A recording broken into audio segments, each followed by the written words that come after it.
બે ચાર દિવસથી તમે કીર્તિ પટેલની સ્ટોરી અને રીલ જોઈ રહ્યા છો, જેમાં એક કોળી સમાજના દીકરા માટે થઈને તે લડી રહી છે અને ન્યાય માટે થઈને.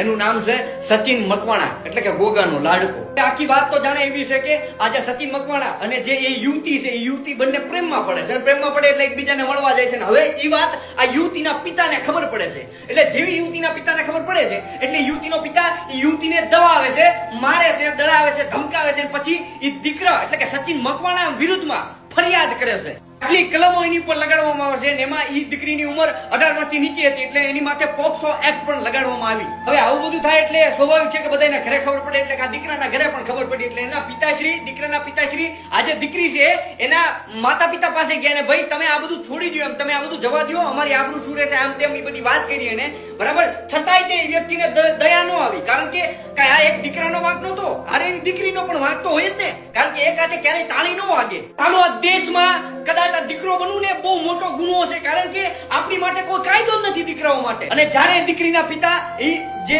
દીકરાના પિતાની વાત ન માને ત્યારે એના પિતા ઘરે આવીને દીકરાના પિતાએ આત્મહત્યા કરી. કદાચ એને એવું છે કે મારા દીકરાને કદાચ આ લોકોને દયા આવી જાય, પણ છતાંય પિતાએ આત્મહત્યા કરી. છતાંય એ વ્યક્તિને એક ટકો પણ દયા ન આવીને કેસ ચાલુ રાખ્યો. હવે સચિન મકવાણા 3 વર્ષ બિચારો કારણ વગરની જેલ ભોગવે છે. એના પિતા પણ એને ગુમાવ્યા, એનું પોતાનું કરિયર પણ બગાડી નાખ્યું. અને એ સચિન ગોગાનો લાડકો આ જેટલા પણ એની માથે કેસ અને જેટલી પણ ફરિયાદો હતી પણ પ્રૂફ સાબિત ન થવાના કારણે એ દીકરાને નિર્દોષ કોર્ટ દ્વારા છોડવામાં આવ્યો આજે 3 વર્ષ પછી. પણ સાહેબ એ દીકરીના પિતાનું કે એમના પરિવારનું તો કઈ નથી બગડ્યું ને, બગડ્યું તો આ બિચારા દીકરાનું છે, કારણ કે એના પિતા ગુમાવ્યા, એનું કરિયર બરબાદ કરી નાખ્યું, 3 વર્ષ બગાડ્યા અને સમાજમાં જે આબરૂ હતી આબરૂ પણ ગઈ. દીકરાની જિંદગી તો સાવ વેરવિખેર થઈ ગઈ. બધાને હું એટલું જરૂરથી કહીશ કે આ કોળી સમાજના દીકરા માટે જો કદાચ આવેદન પત્ર દેવા જવાનું થાય ને તો પણ આપણે જવું જોઈએ. અને હું સરકારશ્રીને એક જરૂરથી અપીલ કરીશ કે દીકરાઓ માટે કંઈક કાયદો ઘડવો જોઈએ, જેના લીધે આવા દીકરાઓ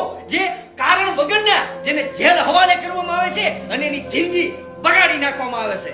આ વિડીયોને શેર કરજો મિત્રો.